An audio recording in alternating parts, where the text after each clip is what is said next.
It is now 5:54. We're running a few minutes late on our public hearing that should have started at 5:50. I will now call the public hearing to order. And the purpose of our public hearing is to receive comment regarding the Dickinson County Behavioral Health Services fiscal year 2023 performance contract. And at this time, we'll ask Mr. Mullins, Kevin Mullins, if he has anything to discuss about this. If the public has comments, please come forward to the podium if you're present. State your name and address, and you have 3 minutes, as well as if you want to call in with comments, you have to do the same thing, and you also have 3 minutes. And the telephone number is 276-333-0357. Okay. Madam Chair, thank you again. My name is Kevin Mullins with Dickinson County Behavioral Health Services.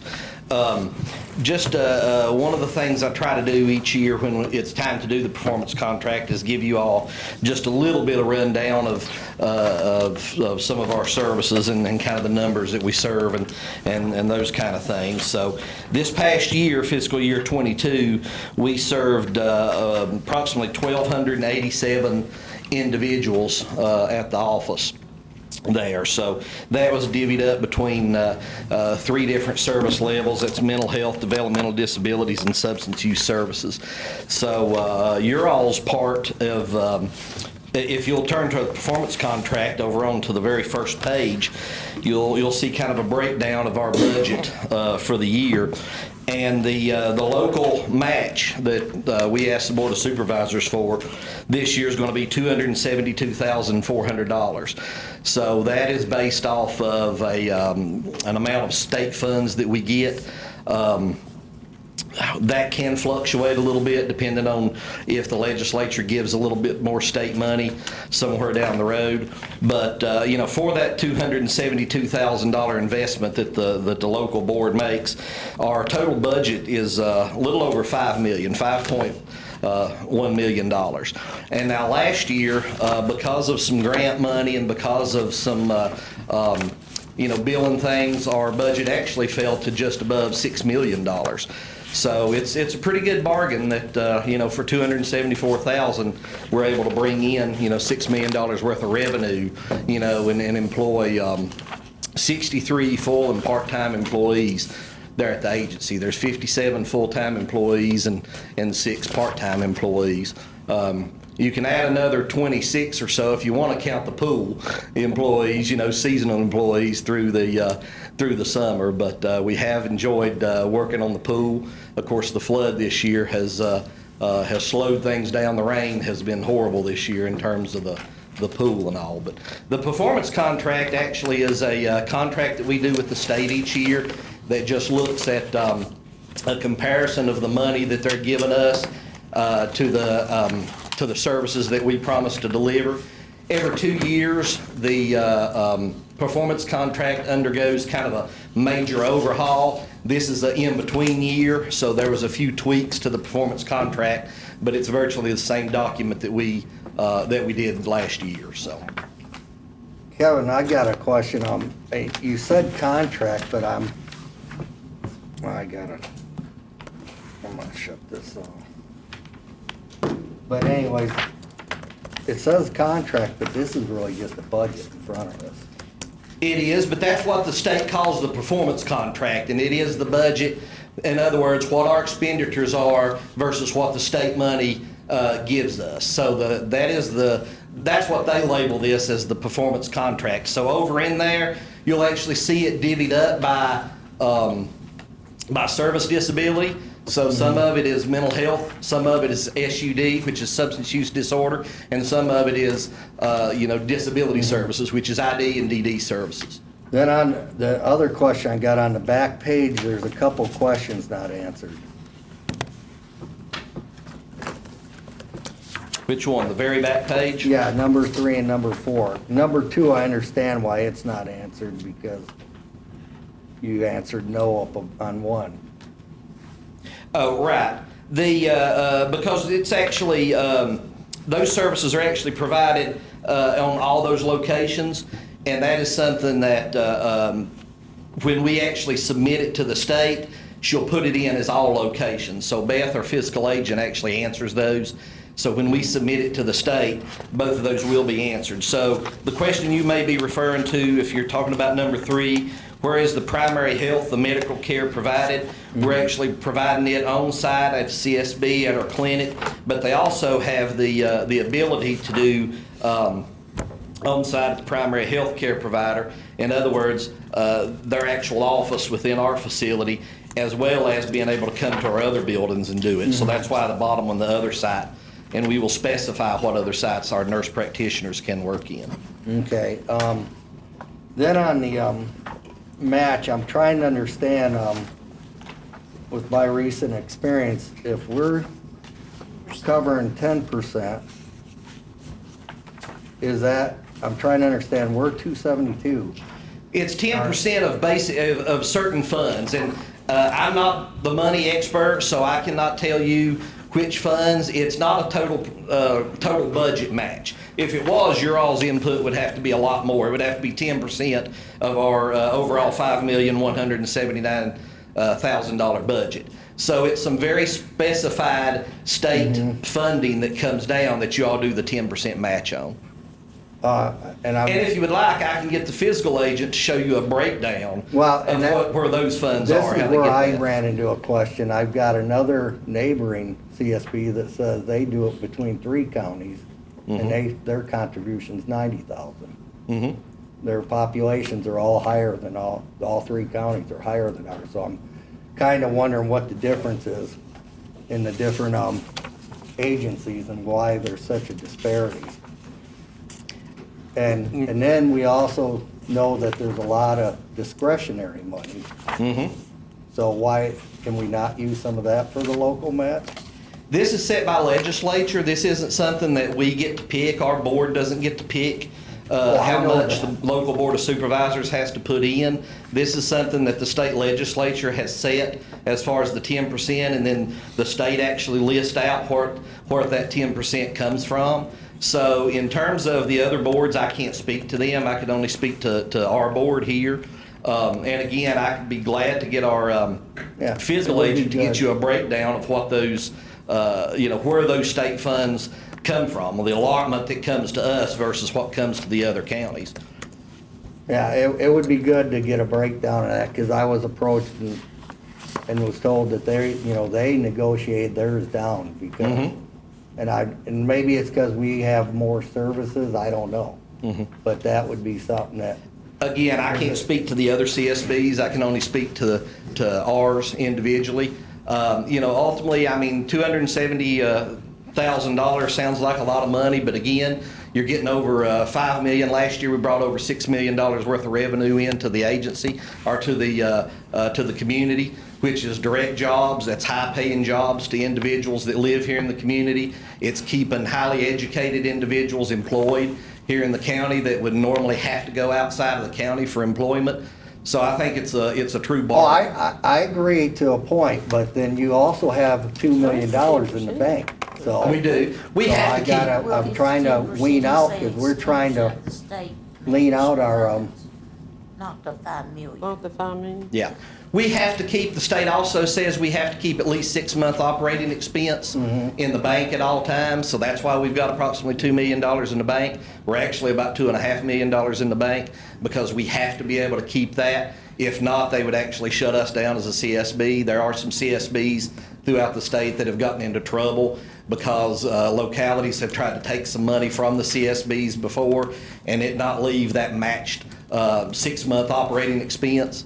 So there's been a few CSBs that's got into some hot water over that. So we try to keep extra money invested where we can. Of course, now you can't get anything off your investments. It's really pitiful when you try to do something with that money. So it's just literally sitting in a bank drawing very little interest, and we've tried to shop that money around. The state is also very specific on what we can do with that money. Like, we tried at one point to invest it in money markets to see if that money could grow and work for the state and the community, of course. And they said that's not allowed. It has to be in things like secured CDs and those kind of things. And right now CDs are paying less than 1%. So yes, that money is sitting there, but the state says we have to have that money on hand. And then my last question I got, and I'm sorry if you guys got questions, where did we advertise this performance contract? I don't know. I would have to get back to you on where that was advertised. Because it says in. Normally it's released in the 30 days. paper every year, and I'm assuming Beth did, but I will have to check on that.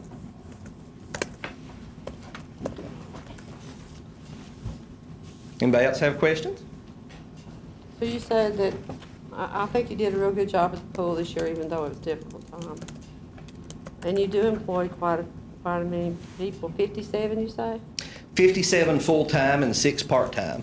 I believe on a study that Mr. Barton passed along to me not long ago, we were the 11th largest employer, I think, in Dickinson County, if I remember right. And I think since that study, we've actually grown by several positions. A couple of years ago, we were in the 40s. So we've increased our staffing that much really over the last couple of years. So I'm not sure where we'd be on that ranking now, but like I said, at that report, we were I think the 11th biggest employer in the Do you county. have any job openings now? We do. We actually have a crisis services provider position that's open, and it is you have to be a master's level. You have to have a master's degree. You have to actually be license eligible. So if we have someone that applies that has the appropriate master's degree, we have to go through the process of getting them licensed eligible in order to do that. I've actually done a couple of interviews. I've made an offer to a gentleman that's in North Carolina that is a Dickinson County native that I'm trying to get to move back into the area. So I hope that that's somebody that we could actually bring back into the area. Made it to another individual, that we may possibly even look at hiring a second one, that it's a girl that is working in Wise County now. So we're actually getting ready to interview her and see if we can bring her back to the county. So we really work hard on trying to, get people here in the county employed and bring people back into the community. That's good. I know forevermore in the paper, you got job advertising. We seem like we are often, but we are growing, and I'm proud to say that we have grown the agency over the last few years. We've always been small. We're the smallest CSB in the state. We're the only one that serves just a single county. So we've got the smallest budget by far. In comparison, there's other CSBs out there. New River Valley up around Radford, they employ about 800 people, There's some very large CSBs out there.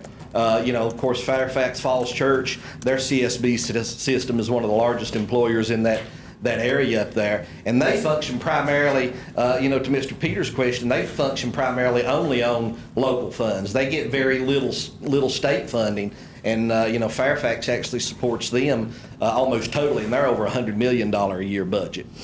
So it's a very wide variety throughout the whole state, the way the CSBs are set up. On that, do they Pardon? does the state distribute monies based on like their ability to pay, like the school system? They do base it on their part of their ability to pay the localities.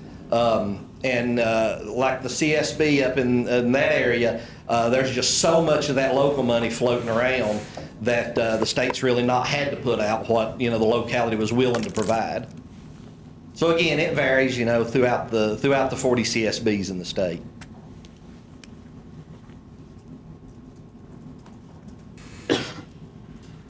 Do we have any calls?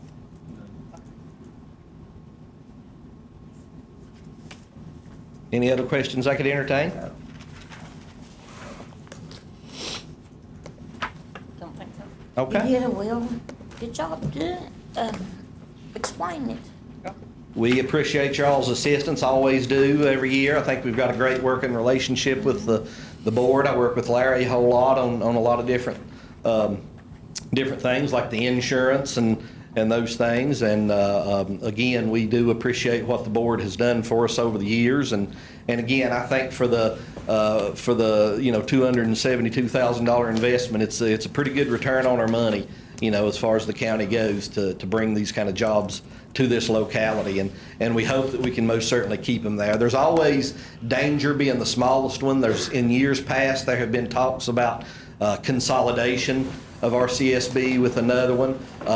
I really hate the thoughts of funding us locally to lose control of that funding, for it to go somewhere else. There has been discussions that commissioners have wanted to change from 40 CSBs down to 8 CSBs throughout the state and let those 8 boards control all the funding. And I've always been very afraid that if that happens, I really don't want someone in Whitfield controlling our money for us, and how we spend our money. So we really fight every year just to make sure we try to keep it, keep this money local and keep our services here local. We appreciate it. So, all right, thank y'all. Let me know if you have any other questions, though. Thank you, Kevin. Thank you, Thank you, Kevin. Anyone in the audience have a comment? Okay. No comments? Okay. With it being 10 after 6, if there's no other comments, then are we ready to move on with the move and second to adjourn public hearing? So moved, Madam Chair. Second? Okay, we have a move and second to adjourn our public hearing. All in favor, please say aye. Aye as well. Okay, it is now 6:10, time to call our regular meeting to order. And I will note that our clerk, Teresa Lyle, all 5 board members are present. Our county administrator, Mr. Barton, our county attorney, Mr. Will Sturgill. Adam is here. Adam Mullins having us streamed. And I would like to also welcome our new County Industrial Development Authority new employee, Dana Cronkite, that is with us as well tonight. And Mr. Barton, would you care to do prayer? Sure. Let's pray.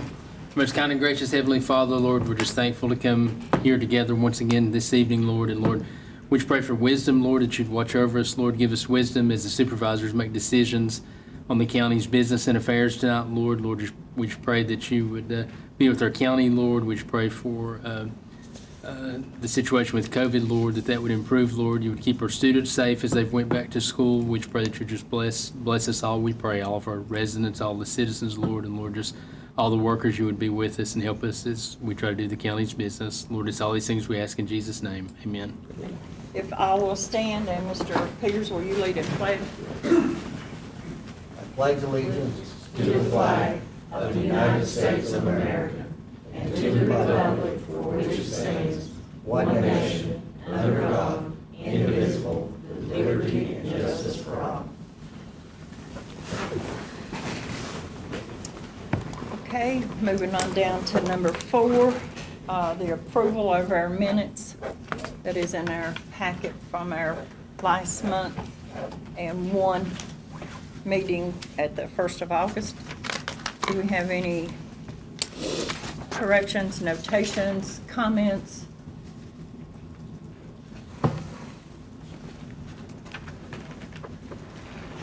Okay. Then a motion and second to approve our minutes.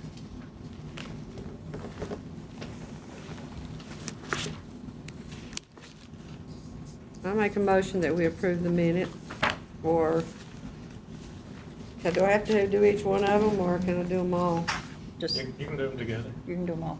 With the public hearing? You don't have to. I don't have to read them all. Okay, make a motion that we approve all the, approval of the minutes for these 6 meetings.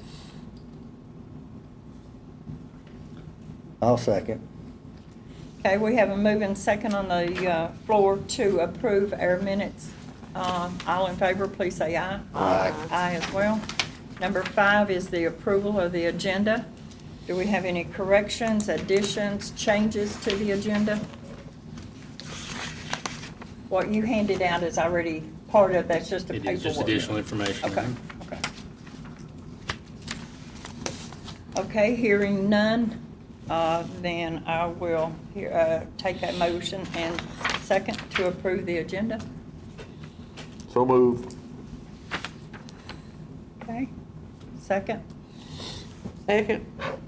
Moving second to approve the agenda as is presented tonight. All in favor, please say aye. Aye. Aye as well. Moving on to number 6, our county administrator's report. Thank you, Madam Chair. We have a county administrator report for the period ended June 30th, 2022, which will be the totals for the year. Second time, I'm just going to share the yearly totals on this because it closes out the year. In our general county fund, revenue was $28,398,722. Expenditures was $25,856,035. Local coal and gas road improvement fund, revenue $7,949,555. Expenditures $3,574,081. The E911 fund, revenue year-to-date $822,473. Expenditures $996,463.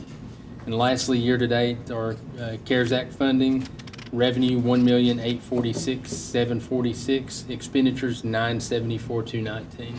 I'll entertain any questions anyone has on the report. Okay. Hallelujah.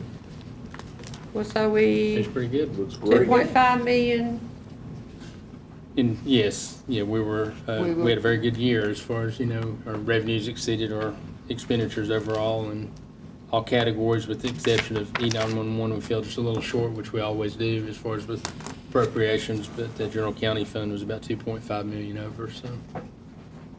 Good.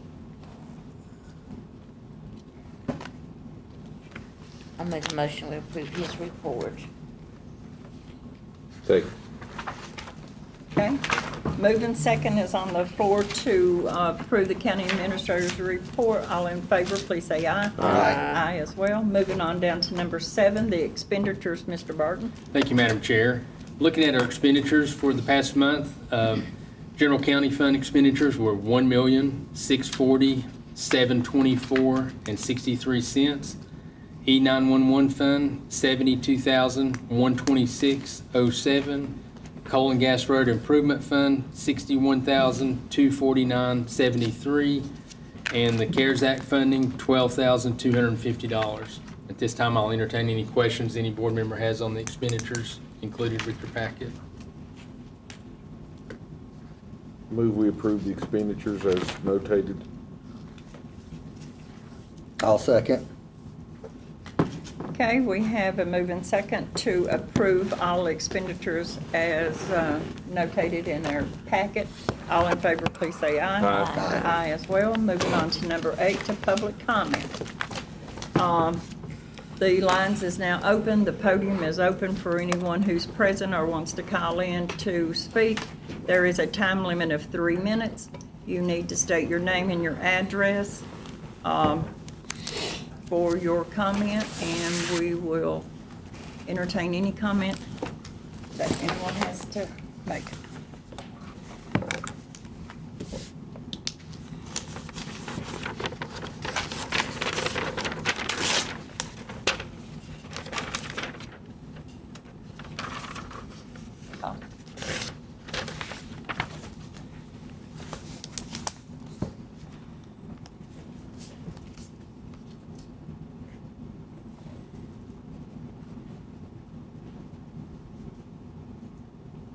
Ooh, we silent tonight.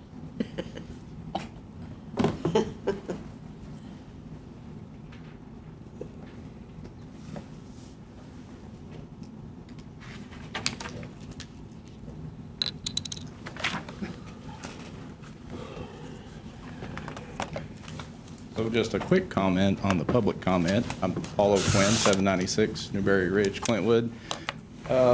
I noticed that the public comment occurs higher up in the agenda, and as I've sat through these board meetings and the IDA board meeting as well, a lot of times you'll hear something discussed in the public section that you may want to comment on. So the board might want to consider either moving or even adding a second section for public comment that occurs just before the closed session.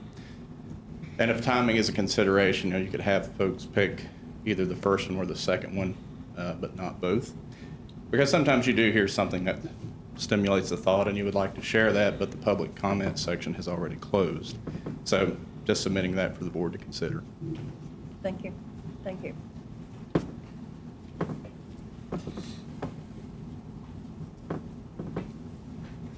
Well, he has a pretty good point. I don't know. I guess my thought has always been, if you're a tax-paying working citizen, you don't probably want to sit here till 8 or 9 o'clock before you can speak. I mean, that's kind of my analysis of having it early, but I see what he's saying, but Yeah. I do too. I think maybe it's possible we give another opportunity. I think I don't really, it doesn't offend me if a citizen ever wants, I mean, Yeah, and I'm fine with that too. We've all done it in our time. So, We can take that under consideration. yeah. I think so, Madam Chair, if I might. One thing Yes. I mentioned to the board last week is I would like to look at our agenda layout.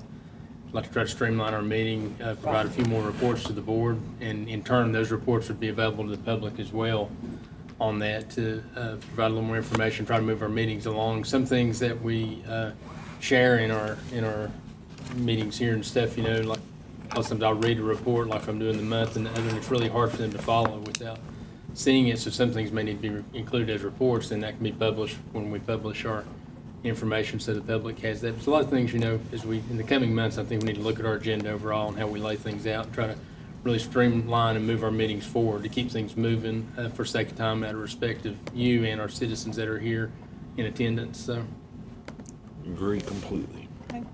Sounds good.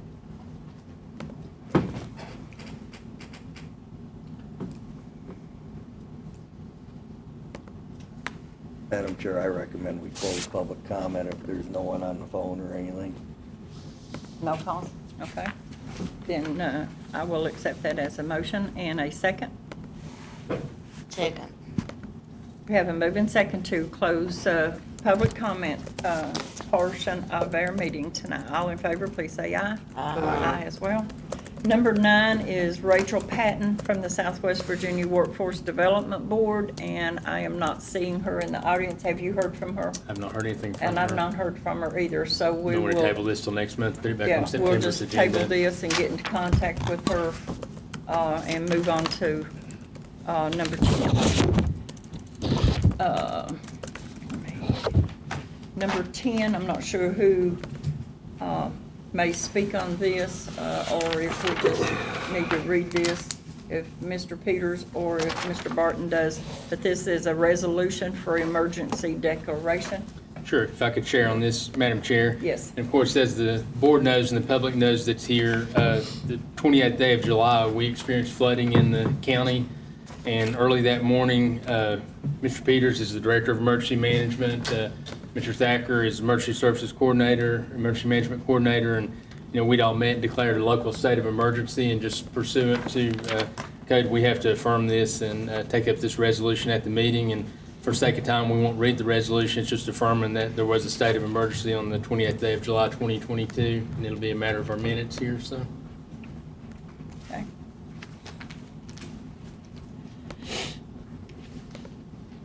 Just one note. Should it say 28 July somewhere on this? It does on the back side. It's Okay, that's affirming what this. I'm looking for. Okay, got it. Yeah. I see it now. Yeah. Sorry, not that. I guess I'll make a comment. I really thankful to the fire departments and the sheriff's office and Richard and them, all the people that poured out our maintenance crews, our truck shop during that time, because we had folks stranded and all that. I think everyone pulled together. We had board members. I know Yep. Josh and Board Ron are both members. boots on the ground with me that day with all that Ron mentioned as well. And, the goal was, it didn't matter what district these people lived in, it was just try to help these citizens and try to get to them and meet their needs. So I think everybody pulled together, done a good job. And of course, we learned through this. We've had a couple meetings since then on how we can improve our response and do better, and we're working on that as well, so. But Yeah, see, that was the day that I was scheduled to go out of town for a family funeral, and we was delayed probably 4 or 5 hours and rerouted our trip and everything because of the Kentucky flooding. So, yeah, it was a bad day. bad day. People still recovering from it. Still here. Yes. I Still went can't out and access made their house. pictures of mine, and then I ended up with COVID, so I took all my phone calls at home, and I let everybody know that they could call me at home. I did take my phone call, but I ended up with COVID that Shelby that week. night, and she got me some pictures, Right. and then next morning she Next was. morning, I tested positive for COVID, Right. so, but I took a lot of phone calls. I'm Larry, still, since we're on this, and I had thought about bringing it up in other business, but I assume this is appropriate. I mean, where are we, could you explain where we are on the United Way monies and I'd be what? glad. I'd be glad to, and I think this is a good forum for those watching, especially at the same time, and I appreciate you bringing that up, Mr. Evans. With United Way, they've been a good partner with us. Travis Statton, the director of Southwest Virginia United Way, reached out to me the day of the flooding event. You know, they were very quick to reach out and see how they could help. You know, their thing, you know, mainly what we were doing was just helping the immediate needs that was during the time of the flooding, and then they're our long-term partner that comes in to help with the fundraising, you know, getting volunteer help and trying to rebuild and fix things back. We are very blessed in the county. We didn't get floodwaters into the homes like a lot eastern Kentucky and a lot of our surrounding counties did. We had one home damaged with some trees that fell on it, but mainly our damage was driveways, bridges, and culverts. And the Board of Supervisors is restricted by Virginia code with coal road funds. There's certain things they can do. If there's 3 homes on a driveway, they can help, you know, make driveway repairs or a drain pipe, but it has to meet those criteria. And all these members here have done an excellent job, in my opinion, of trying to help those people that they can help. But there's always these other homes that they can't, you know, by code. If they help them, if they spent county money on that, then they would get in trouble. So they've done everything they feasibly can. So United Way has come in, and we've met several times. Melvina Counts is Travis's assistant. She's kind of heading up our project. They've been doing fundraising for our county, and I've not got a total this week. The first of last week, they'd raised $7,700. Also through Mr. Mullins' help with the Coalition through Behavioral Health, which is a 501c3. We've set up a local bank account and tried to get word out on that businesses and churches and things or individuals can donate to that. United Way will manage those funds as well. We have our next meeting Thursday, 2 days from now. DSS is a great partner in this. United Way has already done training with their staff. DSS is going to be taking applications for the damage. The building inspector has been a big part in this. He's went out and assessed all the damages. But how this is going to work, after Thursday's meeting with United Way, we're hoping that as early as Friday, DSS will start contacting the affected people that we have on the list that we're aware of. And if there's anybody out there that has damages from the flooding that hasn't let us know, if you could call our office, let us know, let one of the supervisors know, they'll pass it along to us.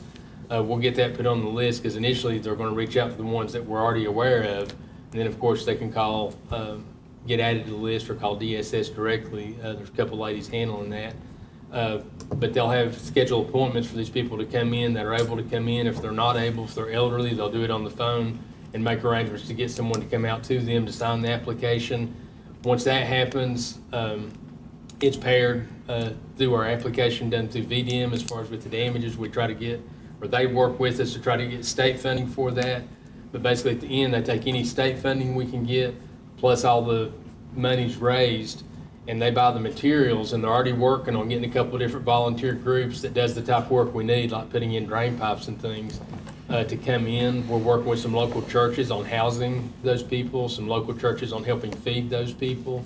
And, you know, we're hoping that this process will get started very soon. You know, the applications will be taken, an assessment will be done, and the repairs will be made. Now, as far as timelines, I don't know. I've not been given those timelines, but I do know that applications should get started the end of this week, first of next week. So, Mr. County Attorney, it would be appropriate or legal for this board to make an appropriation to a 501c3 such as United Way or such as the behavioral health. What did you refer to that as, Mr. Barton? The 501c3 with yes. behavioral health. What's the name of it? Yes, it's just behavioral health. No, it's through the Partners, Dixon County Community Partners for Prevention. So the if coalition. we were to do an appropriation, would it be appropriate to do it specifically to United Way or to the Dickinson County Behavioral Health? to Either it's funnel probably through? cleaner to go to United Way because the money's actually going to go to United Way at the end of the day anyway to do it. So Madam Chair, at this time, because I know all of our districts were affected, I think without question, my district probably more so than any, but as Mr. Barton said, there's so many single home families, two home family driveways wherein there's thousands of dollars. I helped one family get a quote, $7,500 to fix their road and their pipe, and they just don't have it. And this money that we would appropriate to the United Way, we make the appropriation, but then United Way is going to administer it. So it's not as if I'm You're not making making a some single family. appropriation just for Cutter Creek or just for whoever. They're going to, it'll be up to the individuals to make the applications, and they're going to administer it based on need. So I know we don't know what we don't know, maybe who will apply and how much, but at this time, Madam Chair, I would like to make a motion to appropriate $25,000 from our general fund to the United Way Flood Relief Fund for Dickinson County residents. I will, on my district was hit pretty hard in the Pound River area. I was out last night looking at one, and I've been on the phone. I'm about exhausting my funds. And like Josh says, there's some people I can't because of the law, the Code of Virginia, and I try to explain it to people, but nevertheless, it's difficult. And so I will second that motion, and I'm very grateful that Josh made that motion, and I think that it's something that we need to do for our citizens, because I know one man is wading through a creek to get to his house. He don't have a bridge. I didn't mean to cut Ms. Sluss off, but it's not as if this money's just going and Mr. Barton's gonna be hands-on with this the whole effort. I process mean, works so, with them. it's not like It we're is, just, it's legal for us to do this, Will? It is. It's authorized under statute 15.2953, Good, section B. And it's Because we explicit. had a similar program set up with social services, and we were told we had to curve it back. Well, what We've dealt, this isn't the first. But what this states is specifically for emergency relief to residents. And what it states is a locality may make gifts and donations to any nonprofit organization that is exempt under 501c3 that is engaged in providing emergency relief to residents, including providing the repair or replacement of private property damaged or destroyed by natural disaster. Good, good. yeah, I'm not belaboring it. No, I've I'm researched not. it No, pretty thoroughly. I'm curious Yeah, because we need to know I this. thought a lot about it and I wasn't sure. Lori, when did you say when they can make applications, when? Well, Thursday, we're having our meeting. I'll share that with y'all. Any of y'all are more than welcome. It's a Zoom meeting. It's a virtual meeting. Any of y'all are welcome to attend if you'd like. And after this meeting, we anticipate that as early as Friday, they'll start reaching out and scheduling appointments. And that's why I That's wanna, 25 from us, and they're gonna contribute something? Well, so far through the fundraising efforts, as of last, like Monday, they had raised $7,700 themselves. Good. And I have talked to a couple other groups since then. I know I talked to one church that wanted to donate $1,000 and was asking me the steps to go through, and some other individuals that was looking to donate. but I mean, this not only, in my opinion, shows obviously that we care and want to help, but I think when we ask for other donors, we can say, well, we're putting our skin in the game as well. Can you help us out? So, and at least don't with question this will it, get but- us, this will get us started maybe first thing Friday morning to maybe making some grants to people, hopefully, so. It tickles me to death to hear that because, I've been sort of run ragged trying to help And I people. also wanted to tell you all, we've got a Coal Road meeting in September already scheduled. I've went back and forth about expediting that. I don't see any reason to yet. But on your gravel funds, Rhonda, I'm definitely going to propose that we make additional appropriation to each of our accounts to replenish from all this, Well, so. that would be good. That would be Yeah. great. Josh, I would like to see y'all appropriate something for us to be able to use for drain pipes too. Well, we're gonna, I I think think we're I still need trying to drain figure out pipe how to first. I do need this. gravel. I need And drain pipe I too. suspect a good bit of this 25 will probably be on applications from people for pipe, because I'm getting still called every day, but, And you said DSS is going to do the no, application? United They Way. are. Or you mean Yes. behavioral outfit? DSS will take Oh, okay, all half right. of them. They've done training with the staff. Mr. Moore has designated some staff members to head this up. So that- And United Way was in the county about a week ago and done training with them on site on how to take the applications, how everything has to be submitted to them. And then our building inspector is a part of it as well too. Once the application goes to United Way, then they're gonna send something out to Mr. Riggs, and he'll go out and visit the residents on behalf of United Way to get the pictures and the documentation.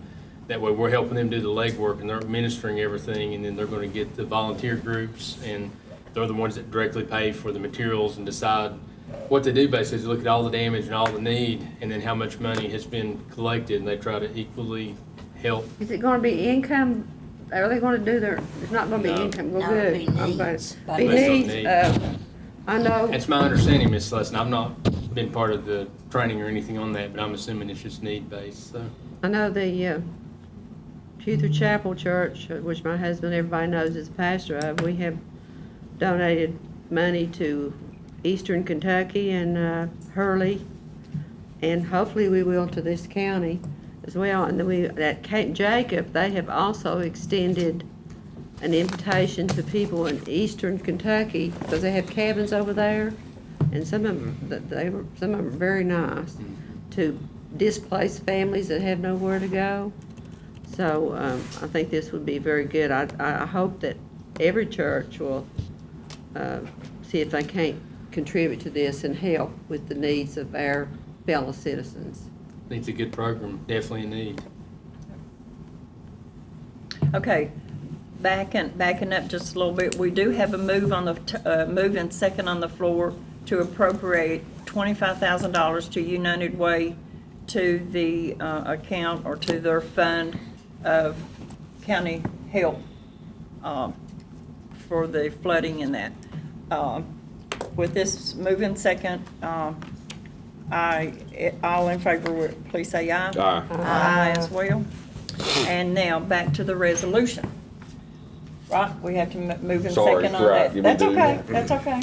I'm trying to, I got the first move and second off the floor first, and then because we had never made the move and second for this resolution, but I will now entertain a move and second to pass this I'll make a resolution. move. I'll second. Okay. Now we have a move and second on the floor for the resolution of declaring Dickinson County disaster on July 28th. All in favor, please say aye. Aye as well. Okay, any other comment on that by anyone? Okay, moving on to number 11, the Clintwood Rescue Squad. Mr. Barton, are you, I will handle that. Mr. Kendrick was wanting to be at our meeting, and he had to go out of town with his job for training. And he had indicated he was gonna try to get one of his members, Wade Fields, to come to our meeting, and something must have come up with that, because I don't see Mr. Fields in the audience. But I'll share with you what I know on it. I won't be able to answer all the questions, but I can share, what limited knowledge I have on the situation. But basically, it's been, I don't know, a week and a half ago or something, Mr. Kendrick reached out to me, asked to meet with me on behalf of the rescue squad. When he came to meet with me, Mayor Lambert came with him from the town of Clintwood. And Mr. Ron Kendrick shared with me that recently the rescue squad had lost their credentialing, which enabled them to be able to do billing and receive reimbursements from Medicaid and private insurances. He said he received the information on the renewal of that and forwarded it to their billing company that was doing the billing, handling the billing for them, and kind of assumed that everything got taken care of, but then the money stopped coming in. So upon further investigation, they realized it had not been renewed. So they had to put everything in kind of like a new application, and right now they're currently within a 90-day, my guess is they're probably about halfway through that based on the way he talked to me. I don't know the exact dates, but through a 90-day waiting period in order to get approval on that. During all this, at the same time too, they've changed billing companies. They had some issues with the first billing company, so they've got a new billing company who's helping them with the credentialing. And then if everything goes through like they anticipate, everything's approved and, they can bill again, then they can back up and bill for these services that they've not been able to get paid for. The issue that they have is during this time period, of course, with the rescue squad, they have paid members. In your packet, you've got 2 copies here. You've got the front page is a copy of their last filed 990, which shows that they're a 501c3 organization. The back side is a copy of their payroll as far as what they are paying in payroll. And the columns, it shows a balance forward to current. It's the current column there in the center. If you look, their payroll is running, 6, 7, 8, about $8,500 every 2 weeks. And they've got some money in the bank, but it's not going to carry them through. They've asked to borrow some money. They said they needed, according to their calculations, about $30,000.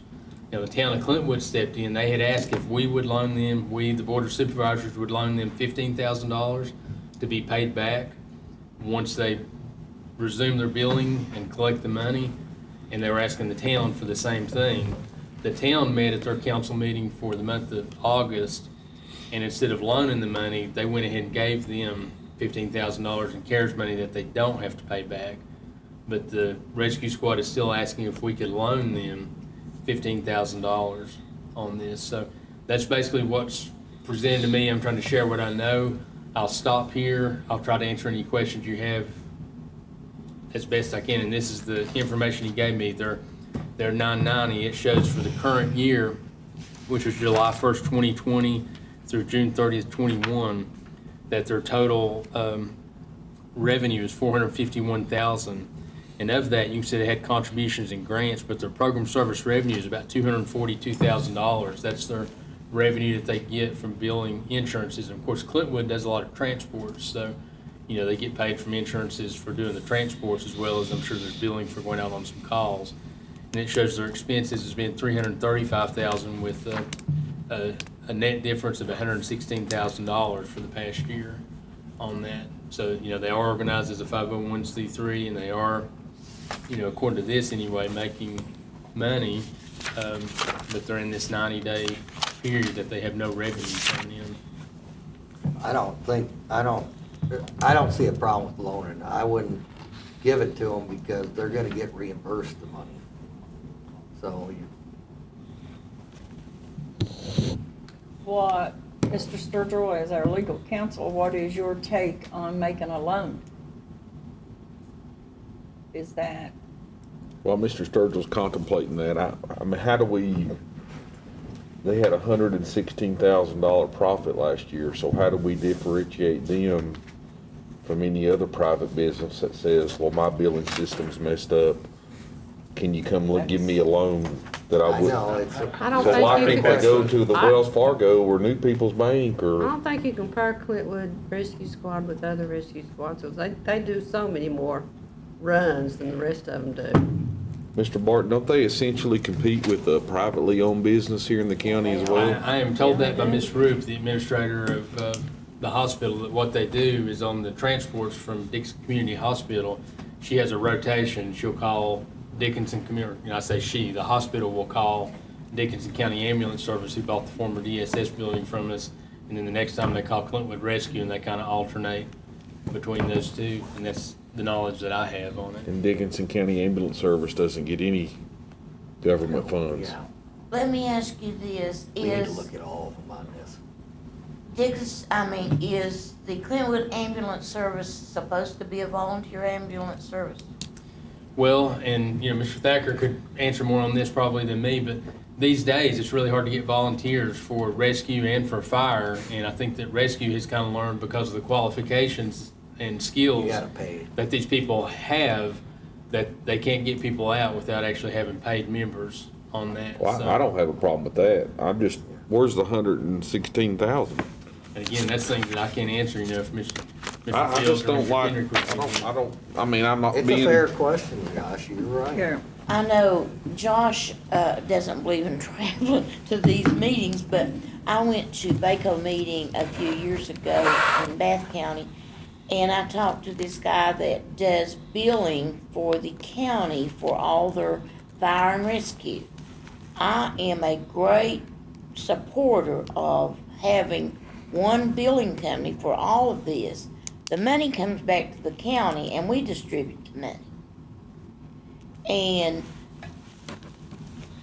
we don't know what these people are making. Right, and that's one thing, Ms. Willis, I do need to do is I need to reach out and get updated financials and banking information from you. Yeah, I've Each asked- audit. Can you, They're supposed to send us an audit every 2 Right. years, I believe, or every year, They are, and I've got some, but I don't have all of them. many. I don't know really. anything about anything, but I know when you lose your accreditation and ability to bill through Medicare and Medicaid, that is Why a did they huge deal. lose their accreditation? And it's not necessarily Billing a company given keep it up, and that that's just gonna somebody be dropped the fixed ball on overnight. that. Yeah. So, I don't know, but Is the people, the head of the rescue squad, are they the one in charge of making that filing, or do they have an attorney or a CPA that makes that I have no filing? I'm sorry. who does their Medicaid, Who does Medicare their billing? Who does accreditation? their billing? Well, It's- no, it's- not necessarily billing, their accreditation Right, forms. it's different with everybody, because it's the similar type of accreditation that doctors and physicians and things go through. Sometimes that's handled in office like with those, and sometimes the billing company or the practice management group would do that, and I'm familiar with all this firsthand, and it could be either way. On Do you the know issue. I don't know what the specifically what they agreements- do? You don't know. Well, Ron had indicated, that the billing company didn't go through with it. He sent them the information for renewal, and the Somebody billing did drop company the didn't send ball. it in, is what he told me. So reading between the lines on that, I assume So they they're did going it. with a new billing company now? They are going with a new billing company now. But here's one thing I just asked Mr. Sturgill if we could do, just a thought, just throwing it out here. I pulled up our budget for the current year, and we budget each of our squads $25,000 a year, and it's paid quarterly. We've paid the first quarterly pay it up installment right quicker. now. That's a good idea. What if we Yeah. paid like second and third quarter a good disbursements? That idea. way we're not doing Yeah. a loan or anything. We're That's just a kind of great giving them idea. their money now instead of, That would of course, be a they won't better get a way of second going. and a third quarter.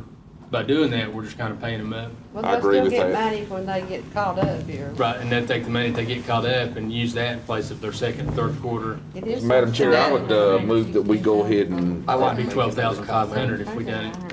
I'd go ahead and move that we make their second and I had third another quarter comment, payments. Josh. Sorry, I'm just Oh, going you away and can. make the Go ahead motion. and make your move, I'll second it, Go ahead, I'm sorry. and then I'll comment. That's a I great want idea. board members to remember the 990. This is something we tried to do a few years ago, and we had them bring in audits and stuff, and then it sort of kind of dropped. We heard 6 figures turning over. It shouldn't drop. Well, I did, we didn't, You mean know, drop the, then you bringing them? we didn't, I'm not talking about the audits, what I'm saying is, we never followed through to see where's this money flowing? Because we have to deal with every time there's an ambulance and everything else that's needed. And they're turning money over, the rescue $160,000. squads. I think you're not trying to get off track or anything, but as I mentioned earlier, and as I mentioned last week with our agenda and additional reporting, I feel like this is something that needs to come to the board periodically, maybe monthly, as far as call volume from each, updated Yeah. information from each department like that. It's not official items, it's reports to the board, so no official action has to be taken on them, it's just information from the board. It's provided at a certain time each month on that. Or they could just send us a letter stating how many, without showing up if they don't want to show They wouldn't up. have to show up, it would be a report sent to me, and it would go in the board, Right. to Ms. Lyle, and it would go in the board packet for your information. But I think that is a great idea, Yeah. and that sort of We should solves solve it, it and we sooner. can see where they are in 3 or 4 months or So to whatever. be clear, I apologize, Josh. No, it's but, all right. Did you state clearly what your motion My was? motion was so that I guess they've already got a first They got quarter first quarter, disbursement. yes. So my motion is to go ahead and allow Mr. Barton to give them their second and third quarter And I disbursement. second that. Yeah, that was the notation I made on my paper. No, I is what it I was. just wanted to make sure, because I knew that's where we were going. I apologize. Okay, we have a move and second on the floor to go ahead and give Clintwood Rescue Squad their second and third quarter allotment Me too. of, ahead of time as to wait in order to try to help them, or so they can have some help to get out of their predicament. And all in favor, please say aye. Aye. Aye as well. Great idea, Mr. Sturgill. Yeah, that's a good idea. Moving down to item number 12, tax, request for partial abatement. Mr. Madam Chair, I'm gonna let Mr. Sturgill explain Okay. that, but also an updated letter that came to Mr. Sturgill just yesterday. There's a letter in your packet that was addressed to Mr. Mike Yates, the commissioner, but then Mr. Sturgill's been working with him the past week or so, and he got a letter too, so we just updated that. And Mr. Sturgill, if you could update the board and give him your recommendation. All right, very good. You will first have a letter in your packet from May 3rd, 2022, and this deals with Elkins Energy Company, tax map 00477. And there was a title examination done on this property that was in the name of Elkins Energy. And after the title examination, it was found that it was actually the same property as tax map number 10388 in the name of John Johnson. After that finding, the taxing authority consulting services discussed the same with Mr. Yates. Mr. Yates has taken it off of his roles and for the past 3 years, and done what he could do under his authority. But in order to actually correct the issue, the tax is asking that the Board of Supervisors approve, and it's actually in this August 22nd letter here, that it was apparent that this parcel was improperly taxed on the rolls of the county, and a recommendation was made to the Commissioner of Revenue to remove the same. And there's that. And then what they're asking for is for us to approve the treasurer to correct the records under the authority of Virginia Code 58.13924, and to remove it from the rolls of the county. And so what my recommendation would be is to comply with this request from the Tax Authority Consulting Services and have a motion to approve the treasurer to correct the records under 58.13924 as outlined in the August 22nd letter. Mr. Sturgill, I Yes. worked in the commissioner's office for years, and we had to take those to the judge and present those before the judge to get them taken off after 3 years. And I don't know if that has changed, because I've been out since 2008, but we have taken them, and I know I did research on one and took it before the judge, and we used to have to take them before the judge of the court to get the remainder removed.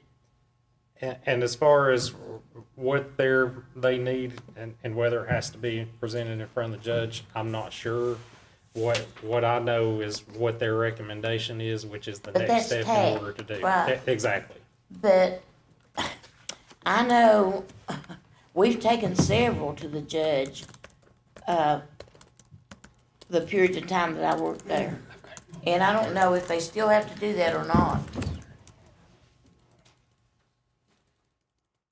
Mike? But the commissioner always took it, or either one of the deputies took it. It's they who worked on the case. Yeah. Under this statute, it states that the treasurer has that authority. The Upon the treasurer direction has of the the authority to governing body. remove it. To remove it. Upon the direction of the governing body. Says the treasurer may or shall, at the direction of the governing body, certify to the Commissioner of the Revenue a copy of the list of real estate on the Commissioner's land books improperly placed thereon or not ascertainable. The Commissioner of the Revenue shall correct his land book accordingly. I'll make a motion that we do such. Give the treasurer the authority to do that.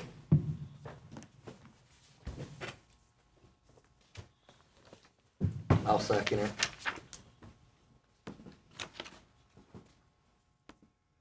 Okay, we have any other comment? We have a moving second on the floor Do you to, know who did the title work on it? Does It was say? a Timothy Scott. I'm not sure, I'm not aware of him, but.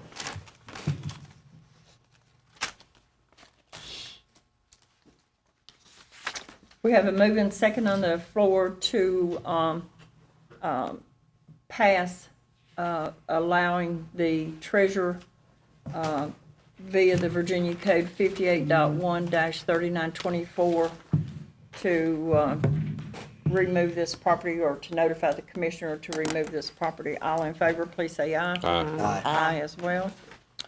Okay. Moving on down to number 13. We have some board appointments to be made, and I believe our first one on the list is the Kennedy District placement on the IDA. Ms. Willis, I'll let you take care of that. I'm going to place Mr. A.C. Blevins to the Industrial Development Authority. I'll second that nomination.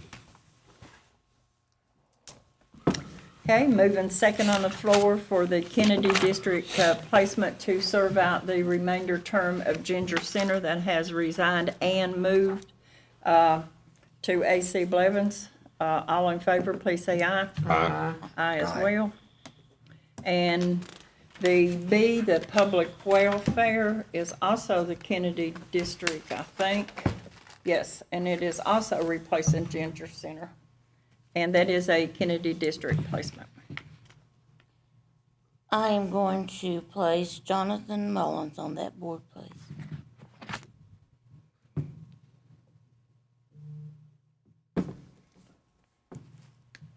Okay, we have a motion on the floor by Mrs. Willis for Jonathan Mullins. Do I hear a second?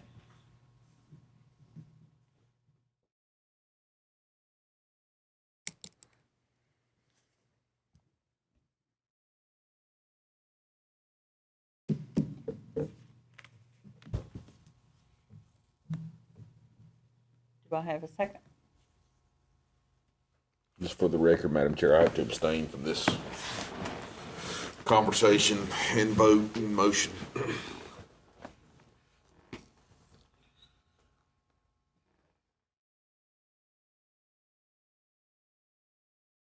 Okay, now do we consider the motion failed, or what do we do here? It failed. It failed for lack of second. That's what I said. And I, Madam Chair, request to speak. Okay, Shelby, I respect it's your pick, but I don't think it's a good idea to put him on there, seeing how that board asked his wife to leave as the director. So I think it's just asking for trouble and it's gonna Well, those create people chaos. aren't there. Let's see, there's only two that's there when she left. I'm gonna go to the restroom. But it's still, I think I think it would be best if you pick someone else that's not directly in the family in that case because of what happened. We all seen that. And it'll make it a more amicable board if you can come up with another name. Well, you made it miserable out there with the appointment that you made out there. So I'm going to leave this until next month. I like to table it Table till that. next month. okay. And Mr. Sturgill, I would like for you to get an Attorney General's report, opinion on April Collins out there. She works with the juvenile office out there, and I would like an Attorney General's opinion on that because it's a conflict of interest for her to serve out there also. But I think we need an Attorney General's opinion on that appointment also. I think, didn't she check with her superiors before she You went can on this check, board? you can check with April Collins and the Department of Juvenile Justice that she got a letter. She checked to see if it was a conflict, and But she Richmond, deals with the children that are through the social services also. and she was given a letter or a statement that it was I no just feel like conflict, we but need an Attorney General's opinion on it. I'll definitely look into an AG's opinion as far as that. And I'll go back and look at the facts and circumstances. I thought previously that it was fine based on that, based on those facts, but I can see about drafting an AG's opinion on that as well. and I can give an update at the next meeting whether I've been able to do that or All right, not. thank you. Okay, moving on to number C, which is the Spearhead Trails Board,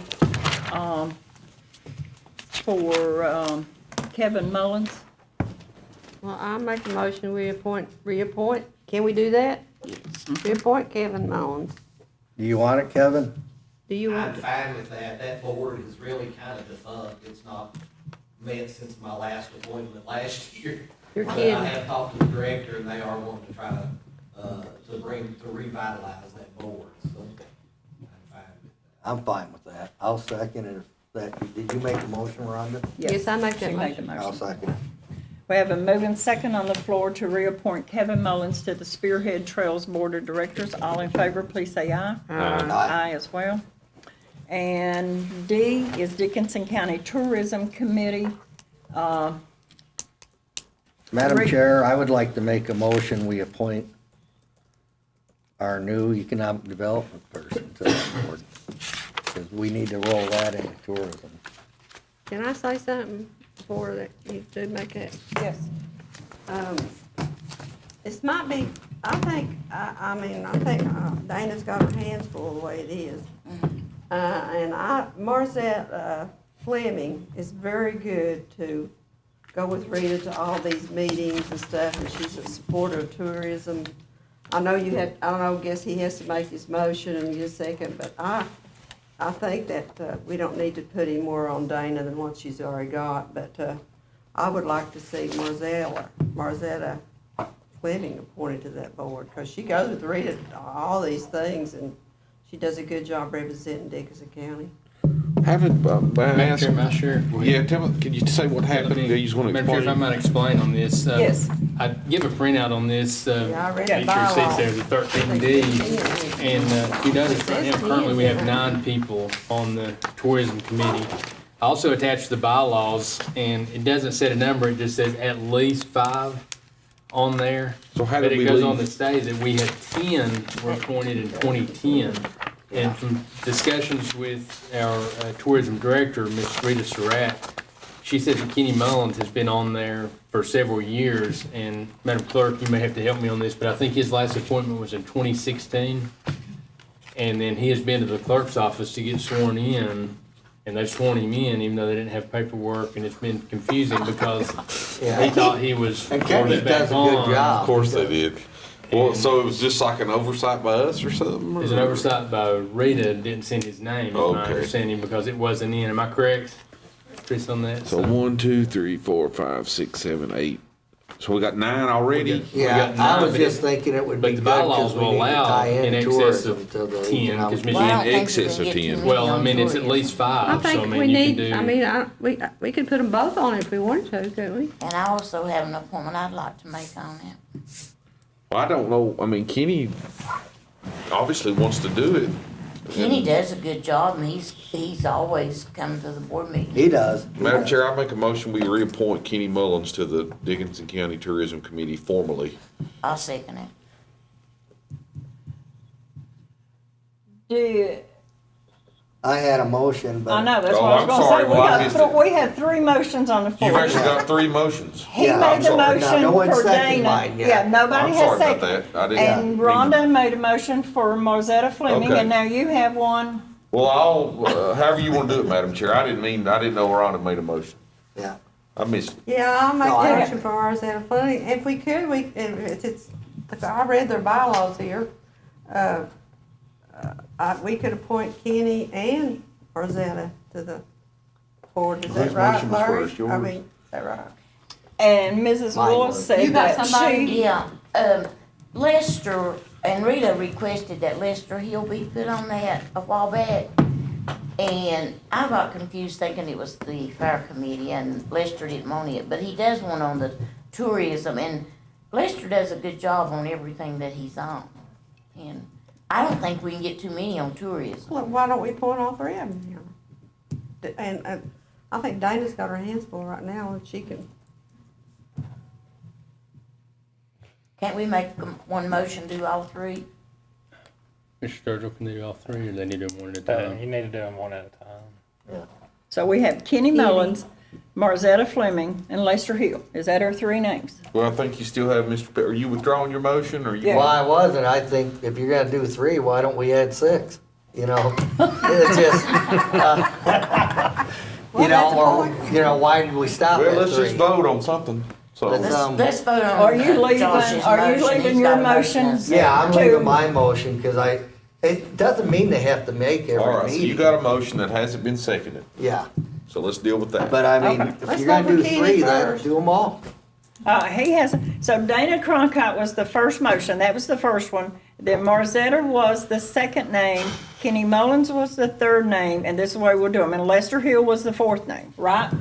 Is that the order of the names that showed up? Mr. Sturgill just said we need to vote on them individually, so Okay. let's take, if Our there's no first second on one, the Dana. motion was made by Ron Peters. Do we have a second for Dana Cronkite to go on that? I'm like Rhonda, I think Dana's gonna have her hands full once she gets fully. And I think she doesn't Right. need to be on the committee to go to the meeting, she's gonna be Yeah, that's involved with fine, too. Rita. She's gonna be That's fine, too. involved. I'll rescind my motion then. Okay. Go to the meetings if you can. Work with Rita if you can. I mean, she's. Okay. Rita, I want to congratulate Rita on winning an award in tourism. I know it's a plaque of Dixon County. Yep. I mean, You have a motion on the floor for For Marzetta. Marzetta. Do I hear a second? I second Marcia. We have a moving second on the floor to add Marzetta Fleming to the Tourism Committee. All in favor, please say aye. Yes. Aye as well. Number 3, Josh made a motion for Kenny Mullins. Do I hear a second? I'll second it. We have a moving second for Kenny Mullins to go back on the Tourism Committee. All in favor, please say aye. Aye. Mrs. Willis has made a motion for Lester Hill. Do I hear a second? Yes, second. And have a moving second for Lester Hill to also be added to that. Tourism Committee, all in favor, please say aye. Aye. Aye as well. Okay, does that get that? Now, the whole I county don't on that. think you can get to me on tourism if you I'm promote sure the all of them county. don't show up. moving on to item E, which is the Lonesome Pine Regional Industrial Facility. Madam Chair, I Authority. make a motion, we put Ms. Cronkite on that. I Do- second that motion. Do we first have to accept the resignation? Oh, yeah, we do. Yes. Yeah, I'm sorry, I Yeah. jumped. So we first need a moving second to accept I'll make a Mr. motion to Phillips's accept the resignation. resignation of Bud Phillips. I'll second. Okay, Ron and Rhonda has moved and second to accept Mr. Bud Phillips's resignation from the Lonesome Pine Regional Industrial Facility Authority. All in favor, please say aye. Aye. Aye as well. Now, I'll Make make a a motion. motion that we appoint Ms. Cronkite to the Lonesome Pine Regional Industrial I'll Facilities second that Authority. motion. okay, moving second to appoint Dana Cronkite to the Lonesome Pine Regional Industrial Facility Authority. All in favor, please say aye. Aye. Aye as well. Moving on to number 15, other business. Sorry, Madam Chair, we got number 14 still, the solid waste. Oh, I'm sorry.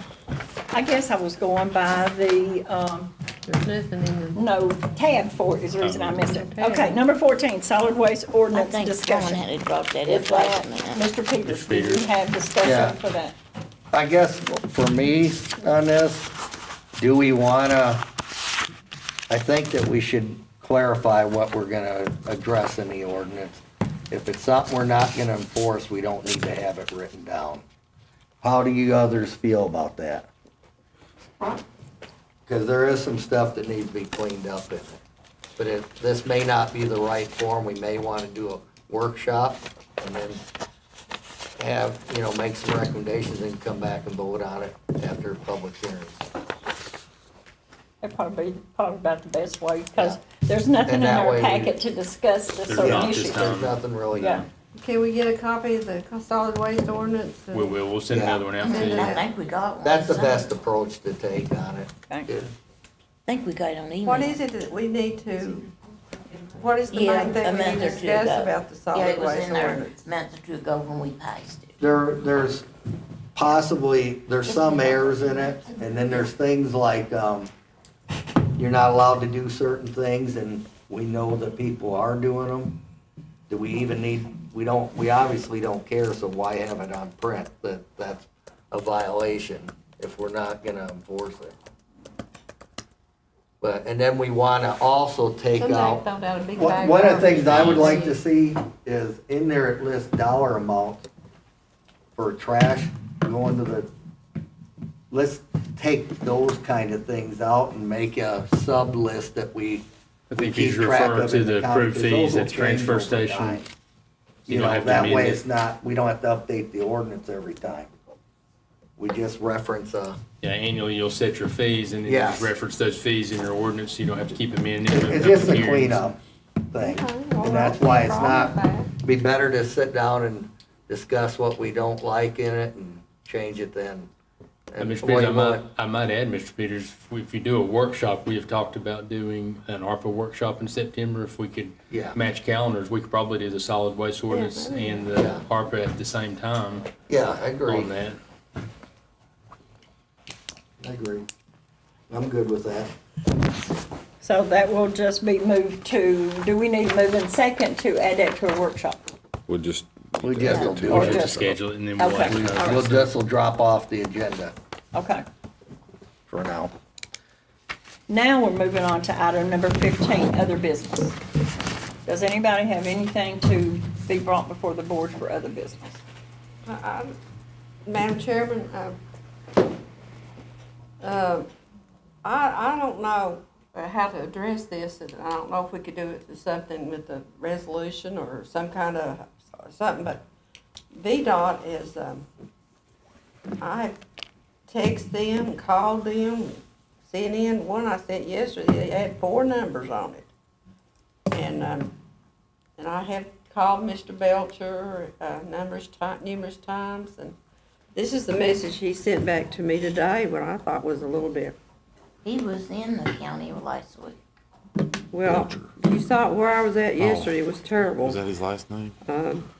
I- The road, it's gonna become impassable. There's a lot of roads that the buses aren't allowed to go across, and, you know, it just sort of gripes me every time I go. Of course, I live on Bias Ridge, and every time I went over and talked to Quisenberries over there and asked for their help, and they essentially run me off the property. But, no. You know, I told them, I called the superintendent at Quisenberries, I said, you know, this county is to give you millions and millions of dollars of work, and you can't give us any little bit of help, but he said it was an insurance, a liability, and I'm sure it is, I'm not questioning that, but still, it looks like they could help a little bit, but nevertheless, I don't know that, Mr. Wade Belcher texted me this morning, he said, Rhonda, we are aware of the problems in Dickinson County, more or less, He's been all over. well, he may have been, but, we do have a lot of problems, and I'm hoping that with this, we can help some people with what we've had done, but it just seems like, you know, when I call it in, I'm not mad at the person who's taking the call. I mean, he or she is just doing their job. It's people in Richmond and our legislatures that are not giving us enough money to help our people. Either they don't have enough employees, they don't have enough equipment, and yet there's 11 bays up there they're putting, maybe more, 11 bays, brick the whole thing, even the back, which I thought was sort of strange. And then I asked about, they're not going to move their salt thing up there because, now get this just don't make any sense. He said they couldn't put it over on that part of that land because that was, the EQ had determined that was a wetland. And I went, what are you talking about? You're right up against a dump. Wetlands on Caney Ridge? So, you know, I just don't understand VDOT's, I don't know how they allocate, how Dickinson County gets money. It's still, we pay taxes To the Bristol office. to the Bristol, but how, I mean, it just seems like this has been one of the most difficult things since I assumed this office, was trying to work with VDOT. And I pass that every day, I see the money they're spending, now they're even putting they got a gas station up there, but I won't get to get any of it. But nevertheless, and the Fremont garage is not in a floodplain. The old Fremont garage is not in a floodplain. So, I don't understand. Then I went out yesterday on Pound River, they had put in five drain pipes, which I think is good. Pound River's part of my district. Not a house in sight. Then I went up to this other, I got people in houses that were wading the creek to get to their houses. So I don't understand why we can't get our legislature, like Mr. Will Morefield, and soon will be Todd Pillion, Pillion, I think Travis Dackworth is now, but right. To see that we can't get more help from VDOT for our county, and the lady told me, she said, Mrs. Luss, that ain't only in Dickinson County, it's all over Virginia. I said, I'm aware of that, honey. And I said, I'm not blaming you, but nevertheless, we pay taxes and we need our share. The day before the flood, I had called because the trees are dangerous. I mean, it's like a tunnel you're going through. And somebody's gonna get killed. And I told them that the day before, and she hung up on me. But nevertheless, is there something we can do, Will, to legally request or send some kind of letter or something to our legislatures that we request more funding? I'm not necessarily blaming VDOT employees in Dixon County. I'm not. I think they probably do what they can do, but they need more people. They need more money. I mean, It's frustrating to me. yeah. I mean, you certainly could make that request. I don't even know who our transportation board representative Well, is. we met him at the meeting in Bristol, didn't we, Peggy? That's where we need to start. What was his name, Laura? The Do you remember? commissioner? I don't The remember. commissioner of Transportation. He's transportation. very, very nice. I don't Very remember his nice name off the top of my man. head. But Yeah. You can look them up on. Yeah, you can look him up, but could we draft a letter What we or need to something? do, I think my suggestion, and I share your frustration, that's probably been the most, well, there's many, but one of the most difficult things about this job is, I guess, we're front and center, people come and they can find me, they can find you, they can't find maybe the senator or whoever else to fuss at. But we can't do anything about it 90% of the time, and it's very, very hard to tell somebody that you don't have any control. Number one, they don't believe you for whatever reason. And I don't know what the historical, I mean, I know there used to be a VDOT engineer that would come to meetings, and maybe it was done better then, I don't know, but I don't know why this perception, and we've took roads off of our agenda because it just becomes so much griping about things we have no control over.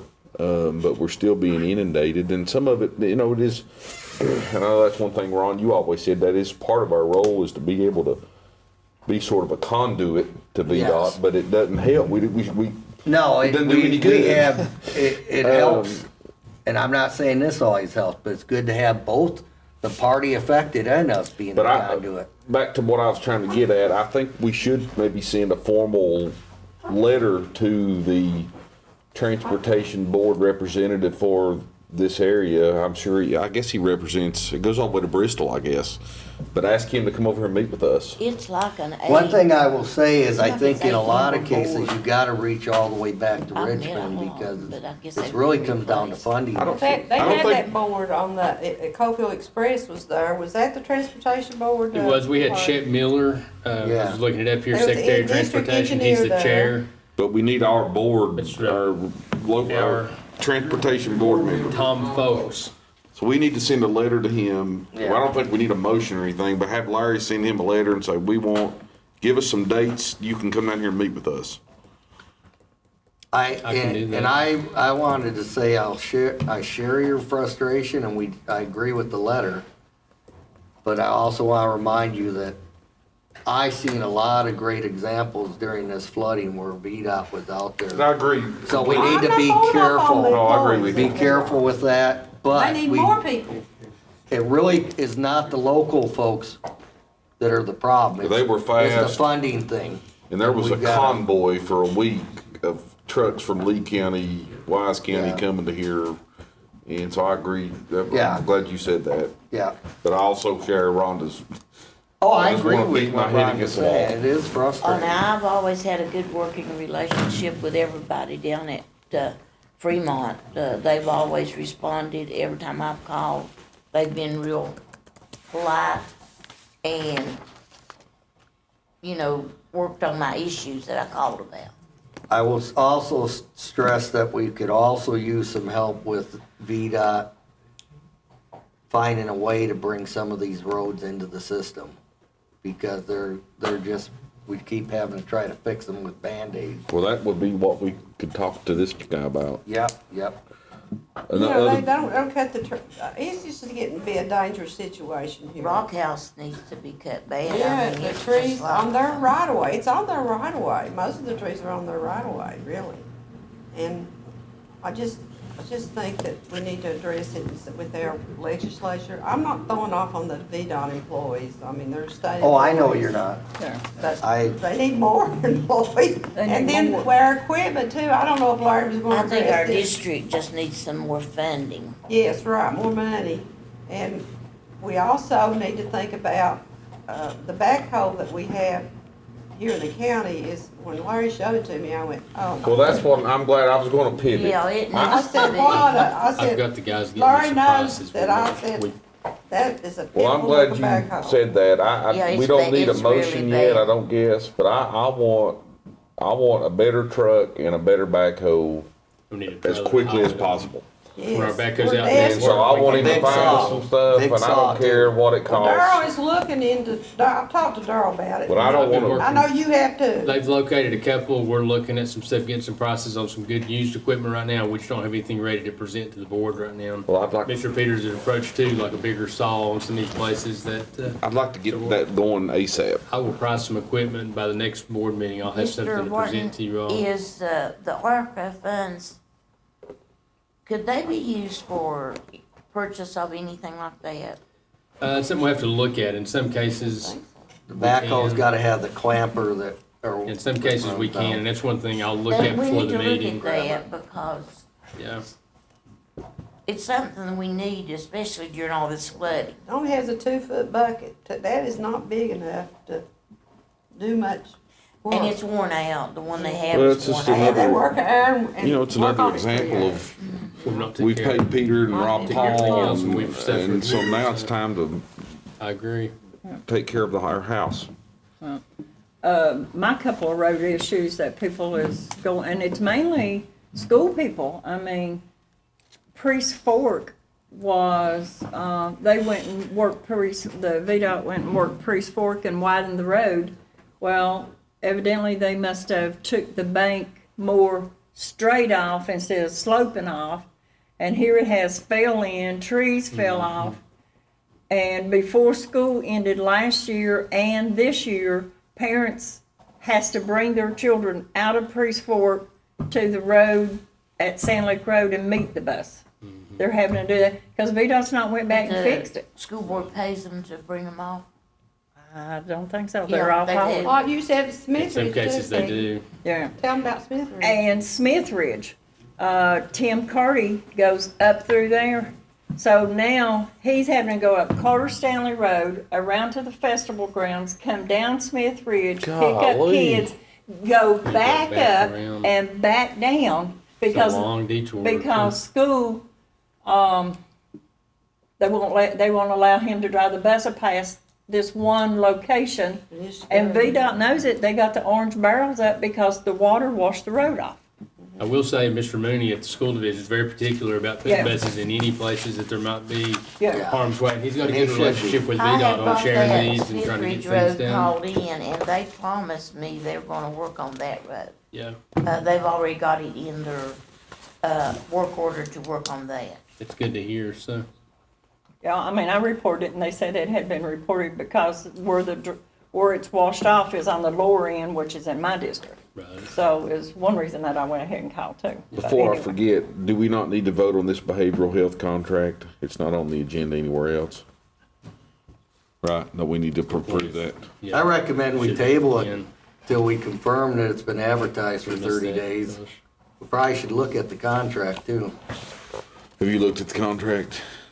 I have looked at the. I've looked, I don't know what it, I The mean, documents here as well as the contract itself, but I've not had time to go through the contract itself. It's pretty lengthy. It's a couple hundred pages, so.